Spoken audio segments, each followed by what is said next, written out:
Krishna Chaitanya Devam Shri Radha Krishna Padam Saha Gana Lalita Shivishavitam Scha He Krishna Karana Sindhu Dina Bandhu Jagatpate Gopesha Gopikanta Radha Kanta Namostate Tapta Kanchan Gaurange Radhe Vrindavaneshwari Vrishabhana Sudadevi Pranamani Hari Priye Vanshakalpa Trubhyascha Kripa Sindhubhivacha Patitanam Bhavanebhyo Vaishnavebhyo Namo Namaha Shri Krishna Chaitanya Prabhu Nityananda Shri Advaita Gadadha Shivasari Govakta Vrinda Hare Krishna,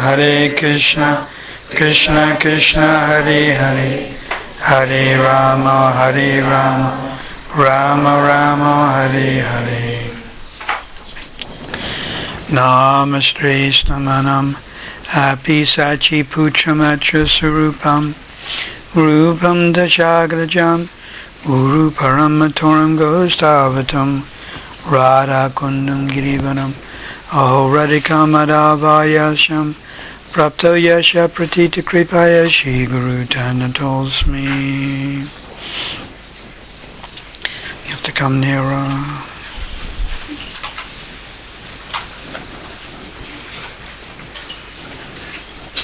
Everyone.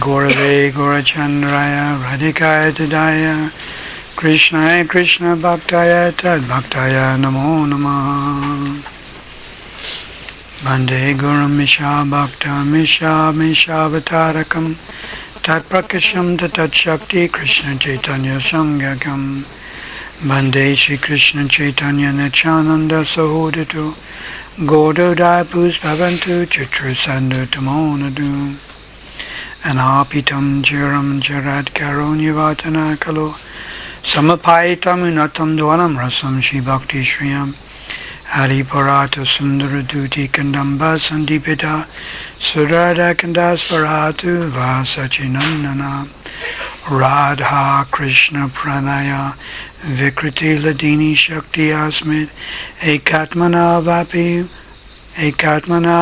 Bhuri Puri Dedam Gatu Tu Chaitanyakyam Prakatam Adunana Chakyam Aptam Radha Bhavduti Savaulitam Nomi Krishna Sarupam Chaitanya Charanam Bhojam Akandaleo Bhaje Yesham Parashara Matrina Paramapyamo Bhavat Mande Shri Krishna Chaitanya Bhakta Nugraha Kataram Yena Kanapi Santustam Bhakta Tatena Shadaya Mande Shri Krishna Chaitanya Krishna Bhavamritam Hayas Krishna Bhavamritam Hayas Asvadayam Bhaktam Premi Dikshama Sikshayan Bhangam Lagayate Selam Mukham Avataya Kshitam Tat Kripatamaham Bande Krishna Chaitanya Ishwaram Dogami Patimayandasya Skala Paragataya Mato Swakripiyasti Danena Shantu Shantuvalambanam Shri Rup Shri Sanatanam Bhatta Raghunath Shri Jiva Gopala Bhatta Dasa Raghunath H.I. Guru Karan Charana Vandana Yahoite Vignana Savistaparam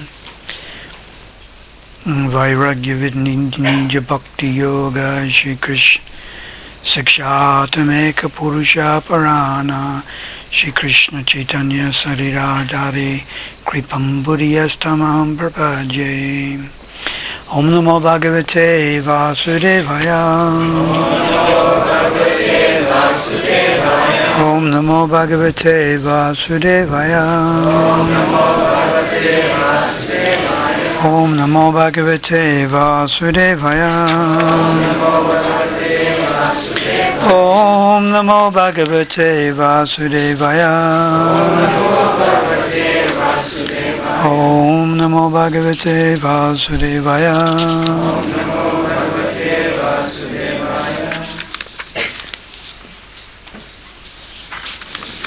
So this is from Canto 5, Chapter 19. entitled The Island of Jambudweep. So there's some very, very nice translations which I want to read to you.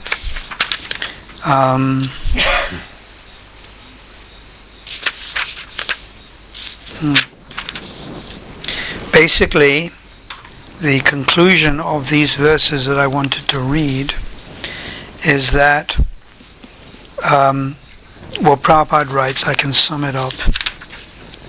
Well, I know it off by heart. Prabhupada says that the most pious planet in this universe, the best planet to take birth on in this entire universe, is Earth. And having taken birth in Earth, the most pious place to live is India. And in India, the most pious place is Bengal. Prabhupada writes this. And in Bengal, the most pious place is Nadia. And in the whole of Nadia, the most pious place is Navadvip. So these are prayers written by the demigods, or spoken by the demigods, praising, eulogizing ordinary human beings like you and me, because we've had the good fortune to take birth on this earth planet, and we come from the Indian community, at least all of you do. I'm the odd one out, Adona. Alright, we're the two odd ones out. The rest of you come from the Indian community, so you're like at a better advantage. Translation, text 19. The people who take birth in this tract of land, and that's Bhartavasha. But of course you have to remember that Bhartavasha previously was the whole earth planet. It wasn't just India. Partha referred to actually the whole earth planet. The people who take birth in this tract of land are divided according to the qualities of material nature. The mode of goodness, passion and ignorance. That means Varnashrama Dham. So in India still there is some remnants of following this Varnashrama Dham. It's there a little bit. You know, the Varnashrama Dham. You know what is the Varnashrama Dham? The 4 Varnas and the 4 ashrams. What are the 4 Varnas? The 4 Varnas are the 4 occupations: Brahmin, Kshatriya, Vaishya, Sudra. And the 4 ashrams are Brahmachari, Grihastha, Vanaprastha, Sannyas.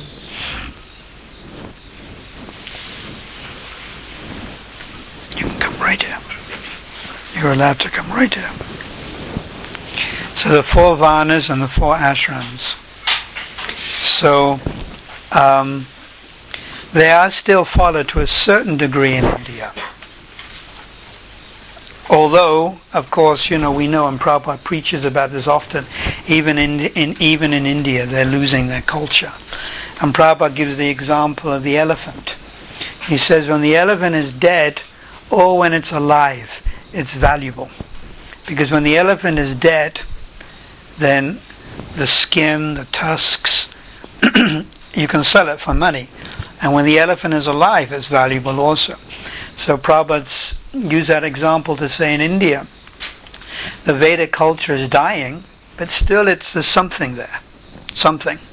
Sadhus are respected. Kumbh Mela, Maha Kumbh Mela, 13 million people. There's no other gathering of so many people in the world. Even the World Cup, and all this and that, you don't get so many people like that. And it's for religious purposes. So the people who take birth in this tract of land are divided according to the qualities of material nature. That means the Varnashrama Dham. Some of them are born as exalted personalities, some as ordinary human beings, and some extremely abominable. For in Bharatavasya, one takes birth according to one's past karma. If one's position is ascertained by a bona fide spiritual master, and one is properly trained to engage in the service of Lord Vishnu, according to the Varnashrama Dham system, one's life becomes perfect.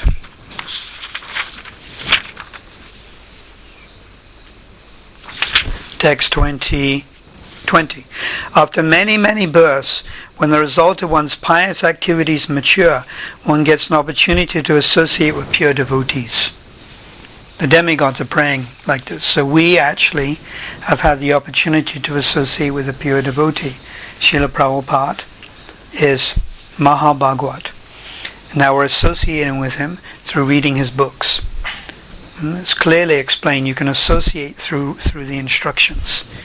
Physical association may also be there, and most of you, I don't think any of you really saw Prabhupada. But you can associate through the instructions. So after many, many births, after you've had many, many births, when the result of one's pious activities mature, one gets an opportunity to associate with pure devotees.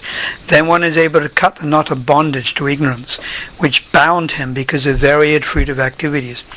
As a result of associating with devotees, one gradually renders service to Lord Vasudeva, who is transcendental, free from attachment to the material world, beyond the mind and words, and independent of everything else. The demigods continue, text 21. Since the human form of life is the sublime position for spiritual realization, all the demigods in heaven speak in this way. So all the demigods are saying how wonderful it is for human beings to have been born in the land of Bharatavarsha. So the demigods are saying how wonderful it is to be born in the land of Bharatavarsha. Bharatavarsha means the earth planet. They must have executed pious acts of austerity in the past, or the Supreme Personality of Godhead himself must have been pleased with them. Otherwise, how could they engage in devotional service in so many ways? On the other hand, we, the demigods, can only aspire to achieve human birth in Bharatavarsha, to execute devotional service. But these human beings are already engaged there. So the demigod, this is a direct translation, Prabhupada's translation, where he says, we the demigods can only aspire to achieve human birth in Bharatavarsha, to execute devotional service. So that means these great exalted demigods who live for millions of years, they aspire to take birth as human beings. Lord Brahma's one day, his 12 hours is 4,320,000,000 years. Now during that time, 14 Indras come and 14 Indras die. The life of Lord Indra is 311 million years. But Indra and everyone on his planet who also live the same length of time, 311 million years, they want to give up that life. And they want to take birth as lowly mortal human beings. In Durban, in Phoenix, in Chatsworth, on the north coast, on the south coast, in Zinto.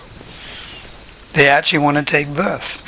The demigods, they don't have problems having to go to work. The demigods don't go to work. It's not like they have to go to work and work in some shop or something.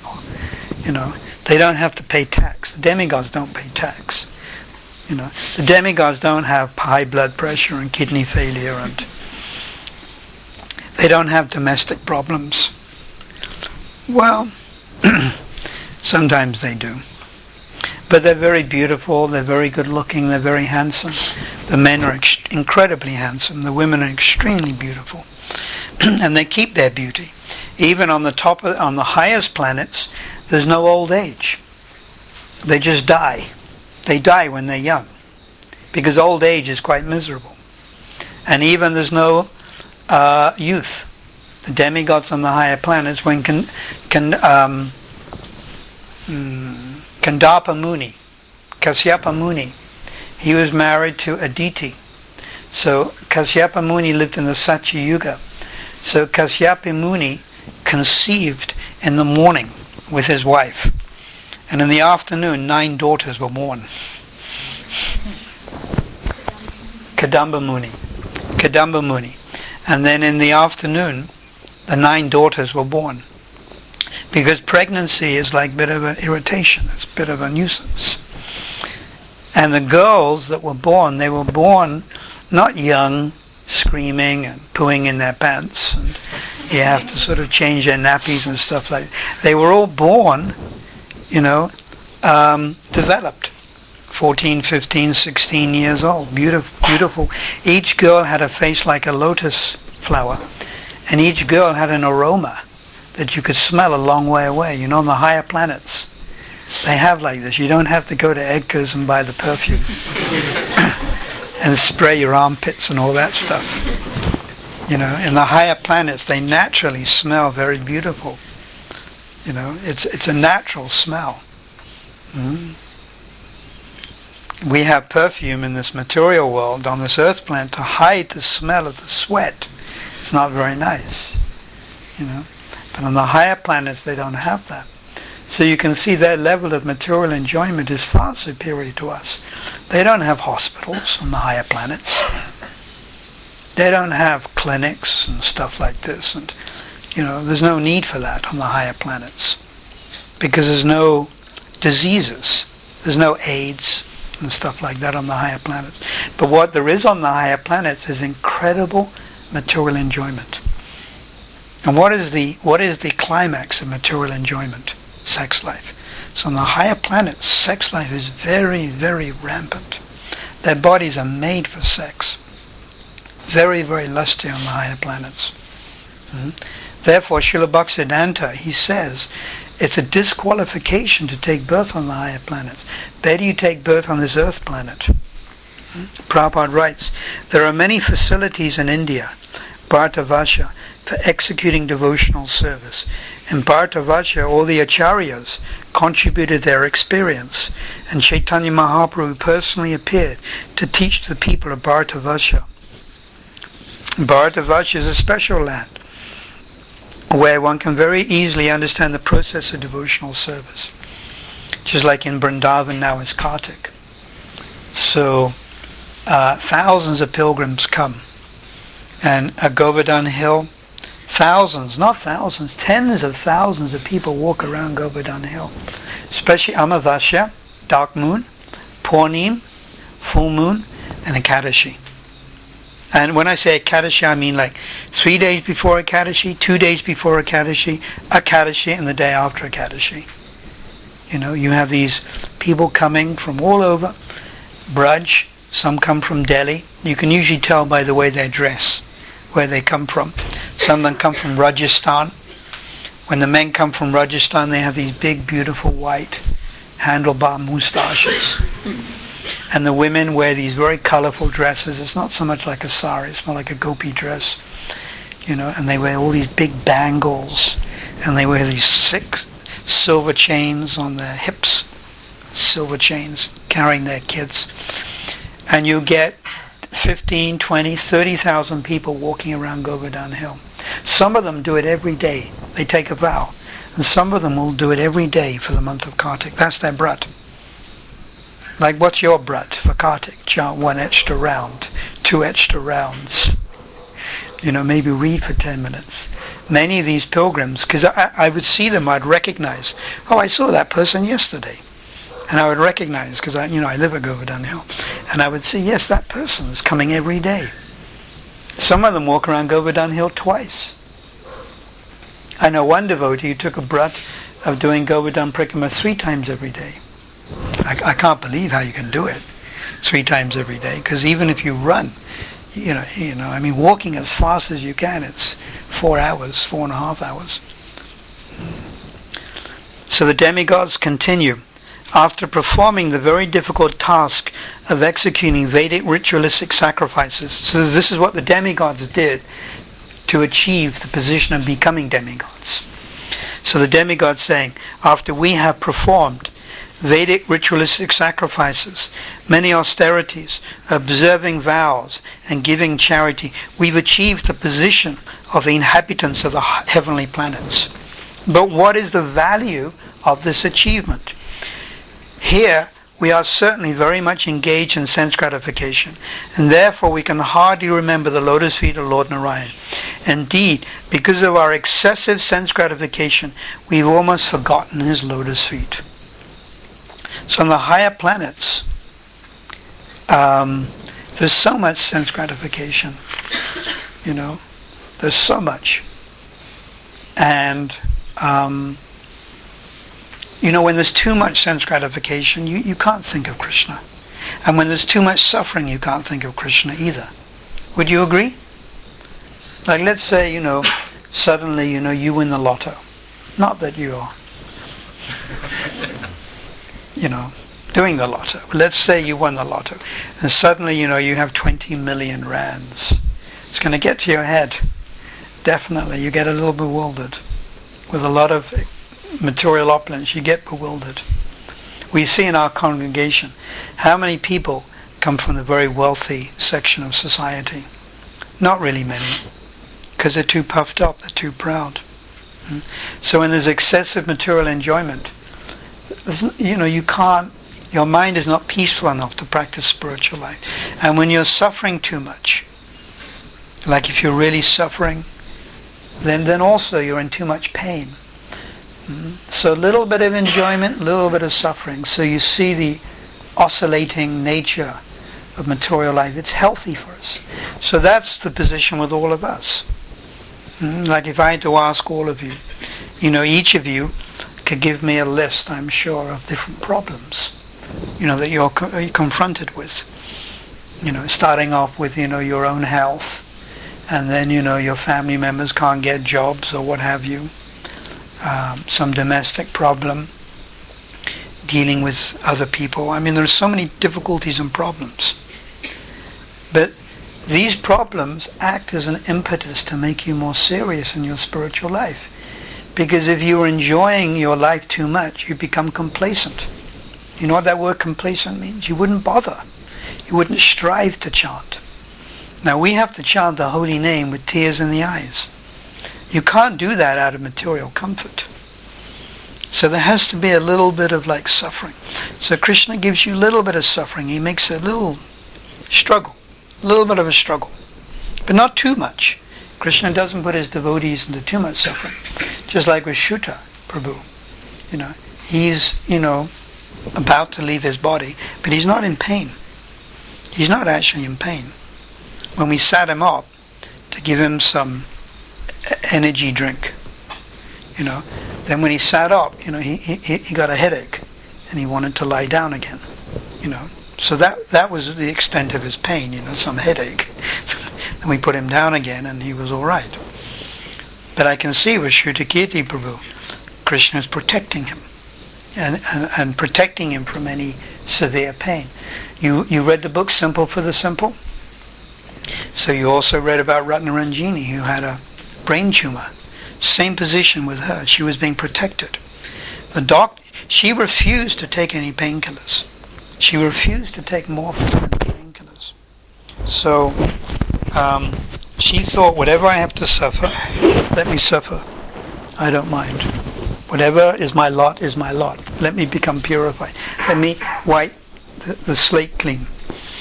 So the doctors couldn't believe that she was surviving without painkillers, because according to their practice, according to their understanding, if you have that type of disease, that type of brain tumor, you're in great pain. But she refused to take. So Krishna, he carries what you lack and he preserves what you have. Yogi Shem Vaham Yaham. Krishna says in Bhagavad Gita, I carry what you lack and I preserve what you have. So the demigods are saying, but what is the value of going to the higher planets? Here, we're certainly very much engaged in sense gratification, lust, sex life, and they have this type of elixir, which makes them different types of nectar, so they can enjoy aphrodisiacs. There's all this type of stuff on the high planets. So here we are certainly very much engaged in material sense gratification, and therefore we can hardly remember the lotus feet of Lord Narayan.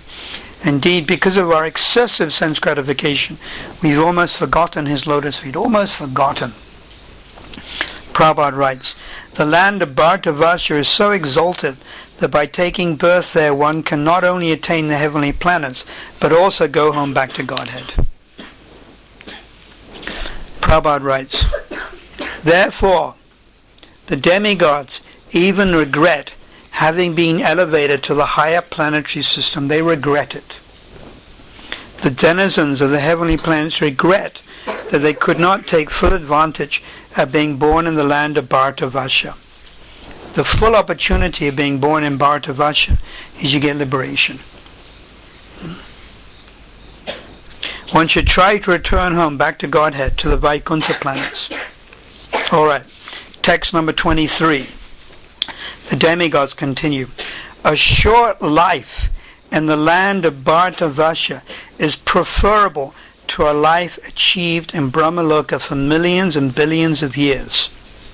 Because even if one is elevated to Brahmaloka, he must return to repeated birth and death. So Lord Brahma lives for 311 trillion years. 311 trillion years. But here, they're saying a short life of 40 years, 50 years, 60 years, 70 years, 80 years is preferable to a life of billions of years on the higher planets. Now Prabhupada gives the example that there are trees. Prabhupada gave the example that in the Calcutta Botanical Garden there is a tree that is said to be living 500 years. And then Prabhupada gave the example of Imlatal. That's the tree that is in Vrindavan, is said to be there since Krishna appeared 5,000 years ago. And then Prabhupada said there are trees in California, the giant redwood trees, that are said to be 8,000 years old. And then Prabhupada said, what is the use of living a long time? Better a short life, but a life of meaning. And then he gave the example. Sankaracharya only lived 32 years. Sri Chaitanya Mahaprabhu only lived 48 years. So we see this with Shutra also. It was his 41st birthday a couple of weeks ago, and we celebrated it here. I actually cut the cake, and then he was able to talk. And so it seems like his duration of life is coming to an end. But at least his life was meaningful. He spent half his life in devotional service from the age of 18 onwards. So more than half his life in devotional service. And not just, any devotional service. Not just casual devotional service. Full devotional service. Fully surrendered. Fully surrendered.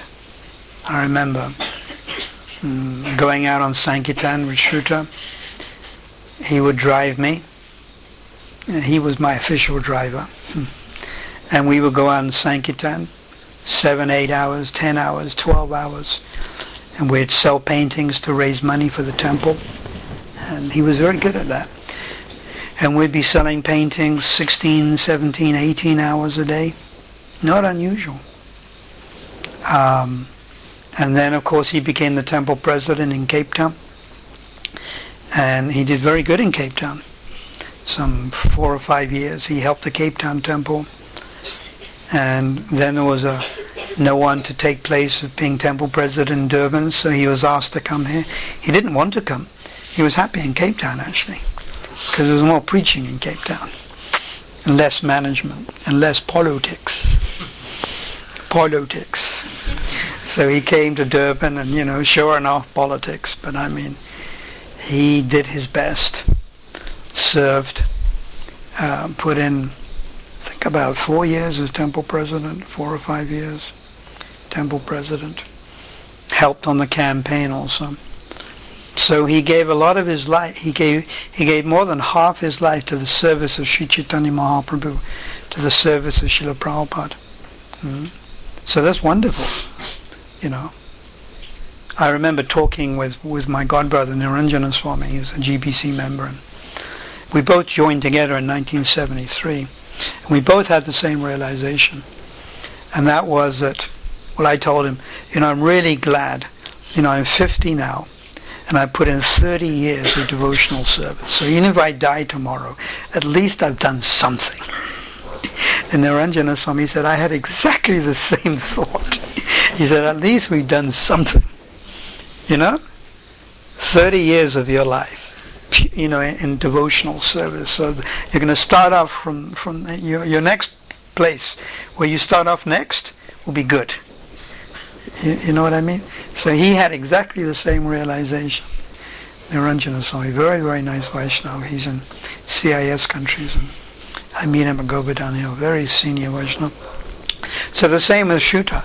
The age of 18, joined the movement, 1981, engaged in devotional service, did whatever he could, went through so many trials and tribulations.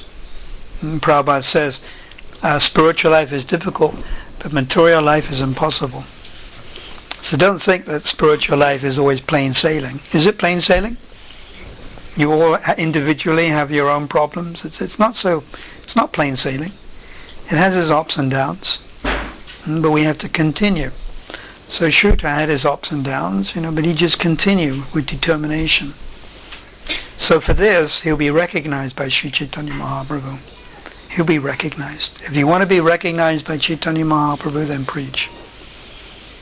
And you can't preach unless you're following yourself. So first you follow yourself, and then you open your mouth and preach. Don't open your mouth if you're not following the example. You have to follow the example yourself.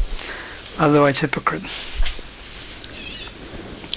So a short life in the land of Bharatavarsha is preferable to a life achieved in Brahmaloka for millions and billions of years.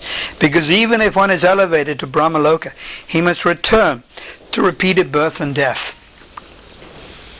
Although life in Bharatavarsha in a lower planetary system, that's us, is very short, 40 years, 50 years, 60 years, it's very short. One who lives there can elevate himself to full Krishna consciousness and achieve the highest perfection even in this short life by fully surrendering unto the lotus feet of the Lord. Thus one attains Vaikuntha Loka, where there is neither anxiety nor repeated birth in a material body.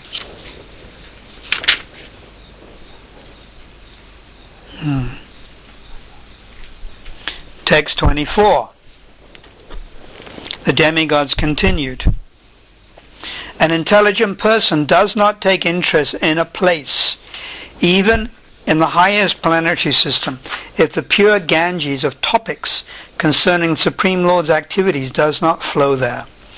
If there are not devotees engaged in the service on the banks of such a river of piety, or if there is no festivals of Sankirtan Yagya. So wherever there is topic Harikatha, wherever there's Vaishnavas, and wherever there is Sankirtan Yagya. What is Sankirtan Yagya?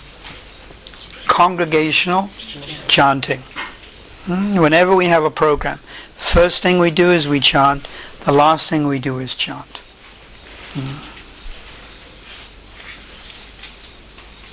Alright, this is what I said. Prabhupada speaking. It is therefore concluded, as stated by Srila Bhaktivinoda Thakur, that within this universe, the best planet is Earth. And on this planet, the land of Bharatavarsha is the best. And in the land of Bharatavarsha, Bengal is still better. Bengal. Bengal has 200 million people, by the way. Just Bengal has 200 million people. Just Bengal by itself would be the fourth largest country in the world.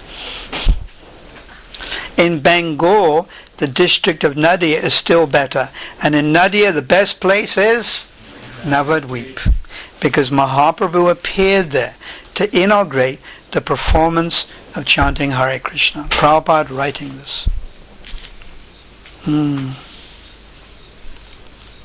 The Krishna consciousness movement has established its center in Mayapur, the birthplace of Mahaprabhu, to give men the great opportunity to go there. Shruta was always attached to Mayapur also. I think he was more attached to Mayapur than Vrindavan. And he would spend time there in Mayapur.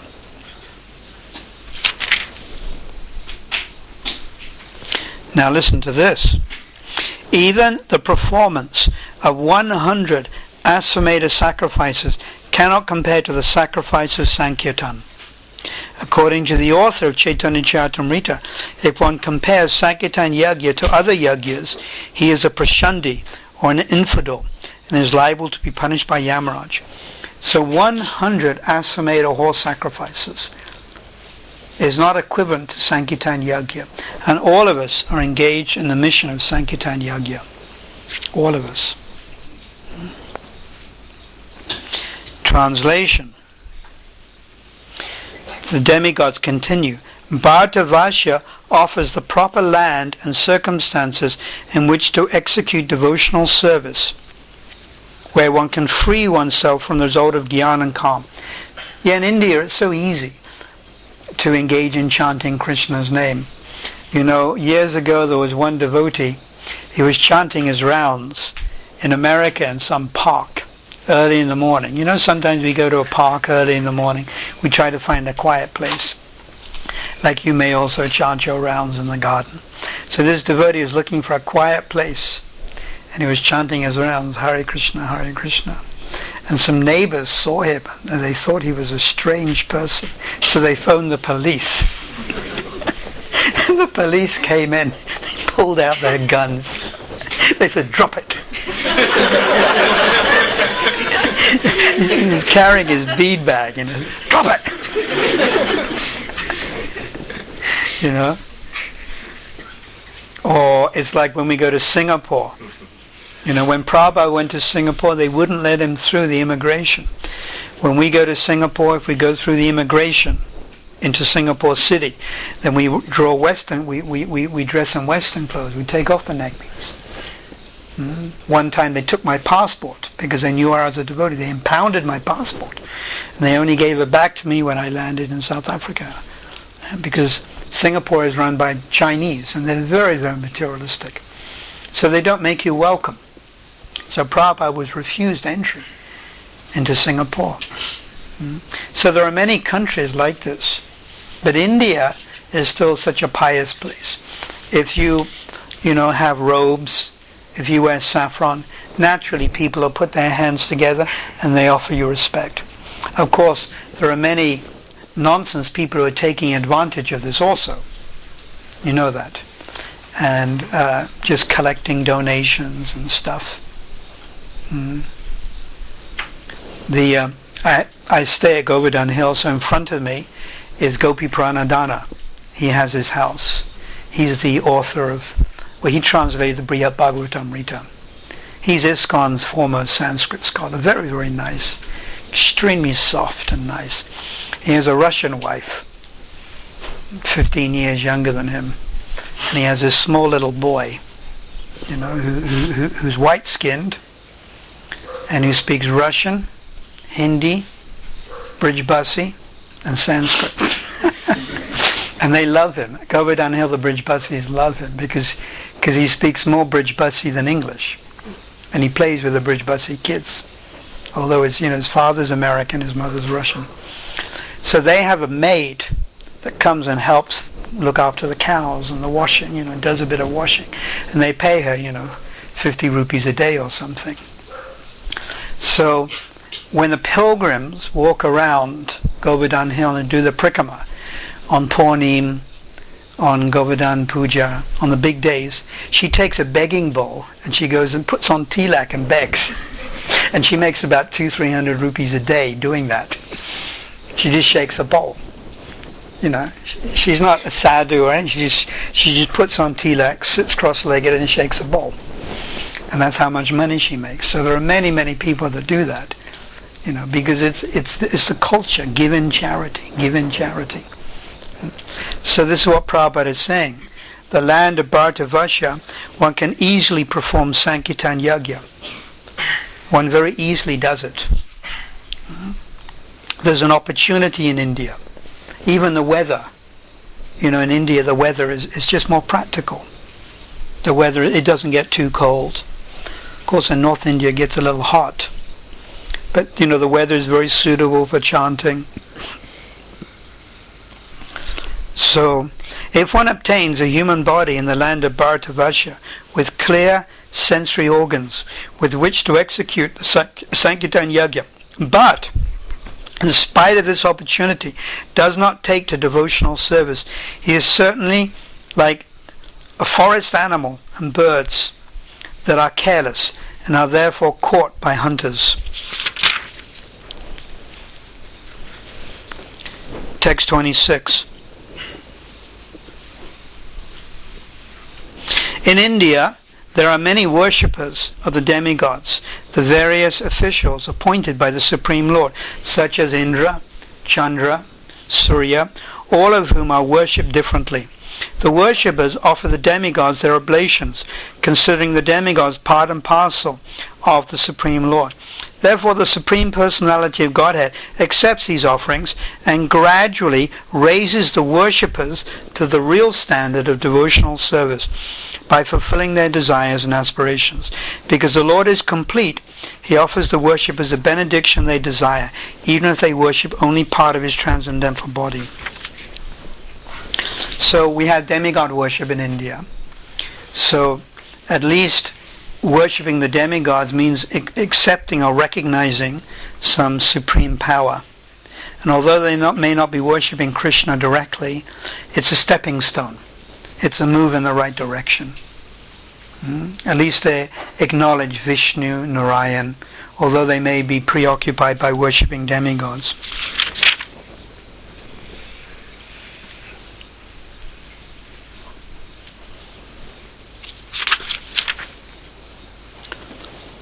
Now, demigods are saying, we are now living in the heavenly planets, undoubtedly as a result of us having performed ritualistic ceremonies, pious activities, yagyas, and studied the Vedas. However, our lives will one day be finished. We pray, now the demigods are praying, that at that time, if any merit remains from our pious activities, we may again take birth in Bhartavasha as human beings, able to remember the lotus feet of the Lord. The Lord is so kind that He personally comes to the land of Bhartavasha and expands the good fortune of the people.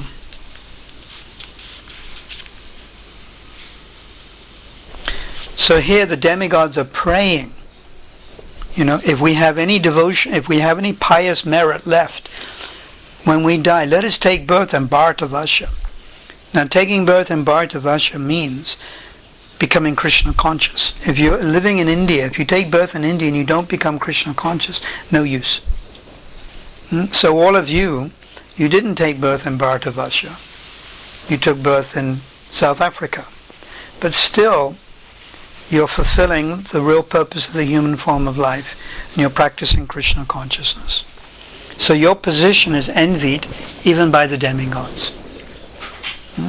There are so many millions of demigods, but they are envying your position. So you have to remember this. Sometimes we get caught up in our own problems, in our own small little life, and we think, oh, woe is me. No one has such problems but me. No one is suffering like me. Isn't it? It's human psychology that the grass is always greener on the other side. Other people have got it better than me. And we feel sorry for ourselves. Isn't it? But we should remember that even the demigods are praying. We are praying to go back to the spiritual world. The demigods are praying to take birth and have a short life. 30, 40 years, like Shuta, 41 years, short life. Let me just have a short life, get it over with, and go back to the spiritual world. The demigods are praying like that. So we're very fortunate. These are not just words of sentimental words. This is coming straight from the Bhagavatam.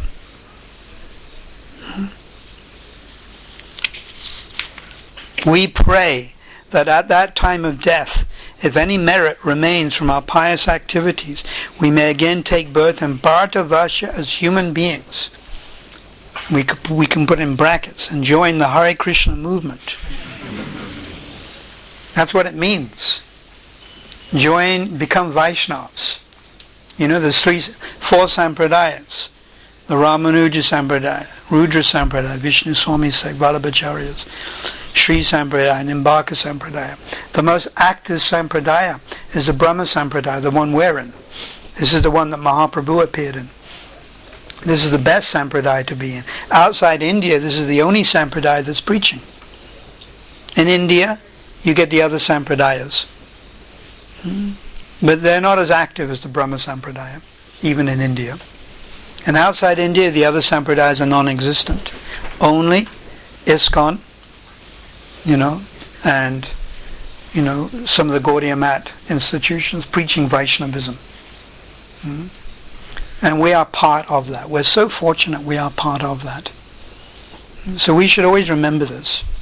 So Shrutikirti Prabhu's position is that he's more fortunate than even the demigods.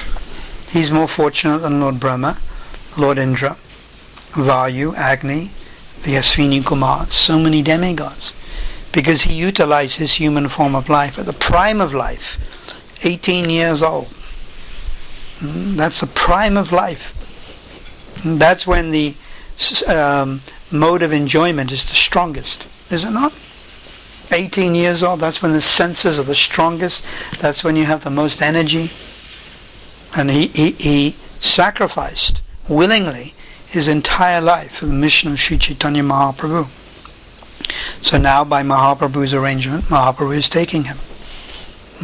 And will place him again in another situation where he can serve Srila Prabhupada. Maybe he'll take birth in Gaur Leela. We don't know. I mean, this is Gaur Leela, ISKCON, but he may take birth directly in Gaur Leela. Because Gaur Leela is going on somewhere in the universe right now. He may take birth in Krishna Leela. It's according to his desire. Some living entities desire to take birth in Gaur Leela, some Radha and Krishna Leela, and some can be in simultaneously both at the same time. So that depends on one's deeper aspiration, one's deeper desire. So Shruta Kirti Prabhu will take birth again in Gaur Leela, or Radha and Krishna's pastime, somewhere in the material creation. We know they're going on right now. And continue his devotional service to Krishna, which is the only thing that counts, actually. Nothing else counts. Your body is going to leave you. Your family members will leave you, or you will leave them. Shruta is leaving his family members. Some of his family members already are deceased. So the only thing really worth striving for is devotional service. Everything else is just like, will-o'-the-wisp. It's like mist. Yesterday when we were driving home in Hillcrest, there was mist because it's so high. But the mist clears. So,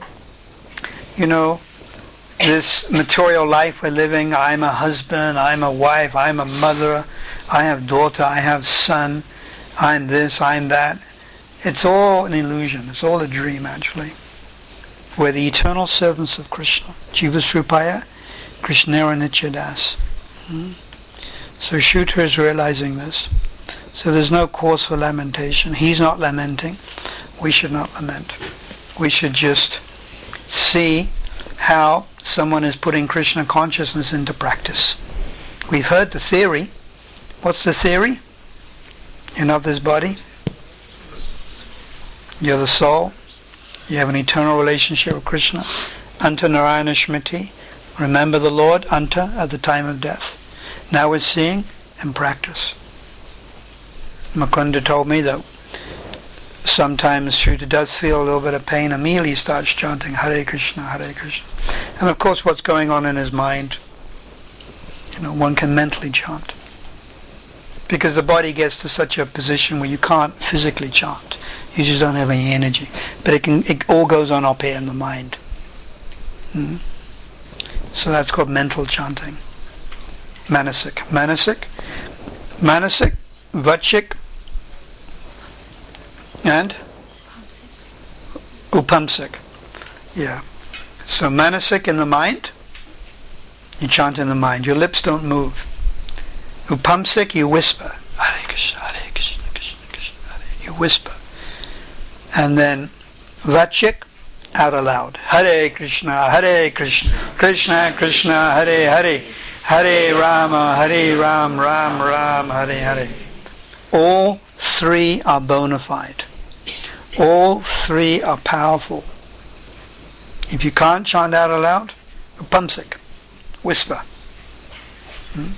And if you can't whisper because of lack of energy, manasik, in the mind. Prabhupada said, Krishna consciousness is a mental cultivation. It's a mental cultivation. Cultivate the mind. Think of Krishna. Chant his name. Think of some pastime of Krishna on the battlefield of Kurukshetra. Any pastime you particularly like. Gaur Leela is particularly easy to remember because Lord Chaitanya is so merciful. Radha and Krishna's pastimes are more difficult. Gaur Leela is easier. Mahaprabhu dancing. Mahaprabhu dancing Rath Yatra. Mahaprabhu playing in the sea with his associates. Mahaprabhu taking prasad. Mahaprabhu dancing in forest of Jharkhand with the animals. Mahaprabhu embracing his associates like King Pratiparuda. Who's King Pratiparuda? King Indra. He's embracing. King Pratiparuda, Haridas Thakur, he embraces, weeps, and his tears come onto the body of Haridas Thakur and King Pratiparuda. In Krishna Leela, did Krishna embrace Brahma? I didn't hear about that. Did Krishna embrace Indra? When Indra made the mistake, sent the cloud? Did he embrace Indra? No, Indra from a distance, very reverential from a distance, offered his obeisances. Didn't want to get too near. But in Gaur Leela, that same Krishna and that same Indra as King Pratiparuda, they're embracing. They're falling down in ecstasy. They're weeping out of spiritual ecstasy. So we shouldn't lament for Shruta's position. He is being looked after by Panchatattva. Lord Chaitanya, Nityananda, Advaita, Gadadhar, Srivas. They're looking after him. They're looking after him much better than we can look after. And Mahaprabhu, Panchatattva have inspired Mukunda Prabhu, and his wife Lalita Kund to perform this wonderful service, which they've been doing now for 3 months. 24 hours a day. Mukunda sleeps in there. He sleeps on the floor in there. So when Shruta wants something in the morning or at night, when he's sort of moaning or something and he wants some water or something, then Mukunda immediately is there. So this is a wonderful service Mukunda is offering, and Lalita to Shruta. Wonderful service. And when Shrutakirti's brother came, Sean, he came on Sunday. Some of you may know him. He also chants Krishna's name. He's a nice devotee. Sean, he said, no, this is the best place. Shruta must stay here. Best place. Because he's being looked after so nicely.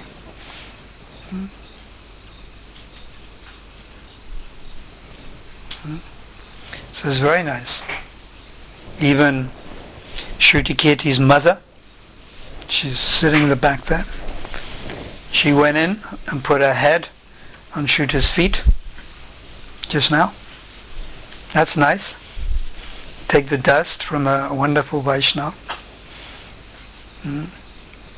So there should be no cause for unnecessary lamentation. We should see it philosophically. Shruta is in a better position than we are. Why? Because Lord Chaitanya is not protecting us as much as he's protecting Shruta.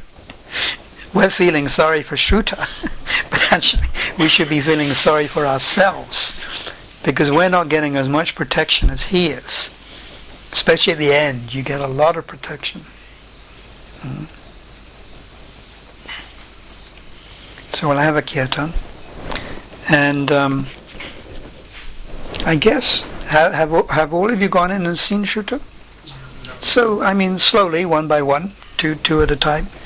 You can go in and just offer your respects. If you can, you touch his feet. Don't be shy. Maybe the last opportunity you have. He's a great Vaishnava.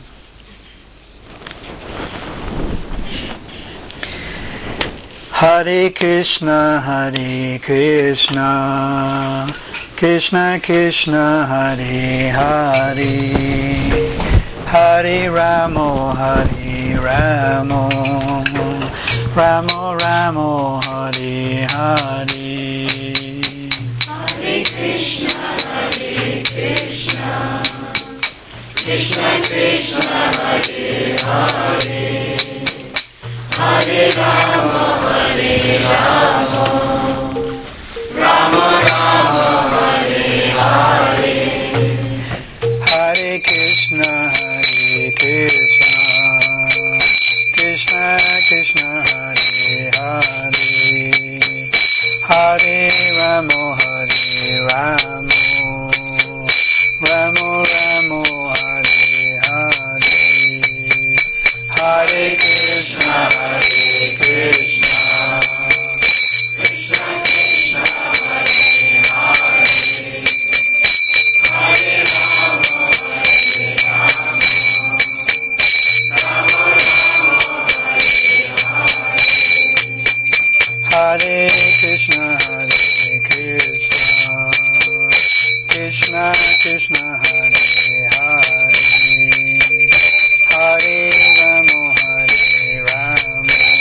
Krishna, Hare Hare, Hare Ramo, Hare Ramo, Ramo Ramo, Hare Hare, Hare Krishna,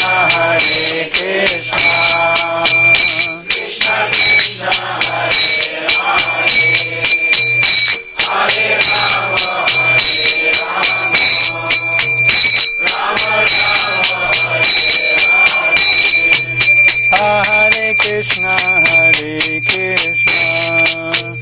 Krishna Krishna, Hare Hare, Hare Rama, Hare Rama, Rama Rama, Hare Hare, Hare Krishna, Krishna Krishna, Hare Hare, Hare Rama, Hare Rama, Rama Rama, Hare Hare, Hare Krishna, Krishna Krishna, Hare Hare, Hare Rama, Hare Rama, Rama Rama, Hare Hare, Hare Krishna, Krishna Krishna, Hare Hare, Hare Rama, Hare Rama, Jaya Jaya Prabhupada, Prabhupada, Prabhupada, Jaya Jaya Prabhupada, Jaya Jaya Prabhupada,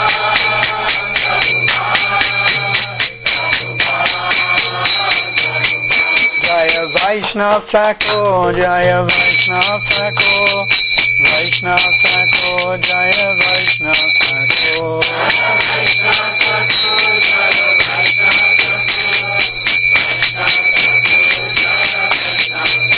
Jaya Vaishnav Thakur, Jaya Vaishnav Thakur, Vaishnav Thakur, Jaya Vaishnav Thakur,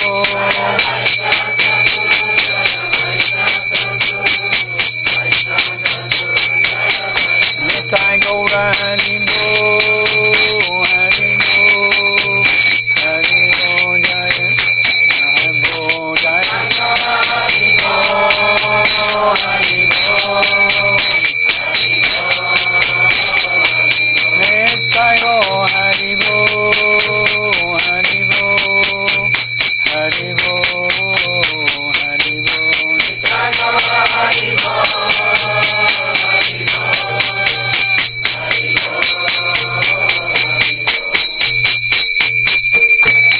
Srila Prabhupada ki, Shri Shri Radha Damodar ki, Shri Shri Radha Radhanasa ki jai.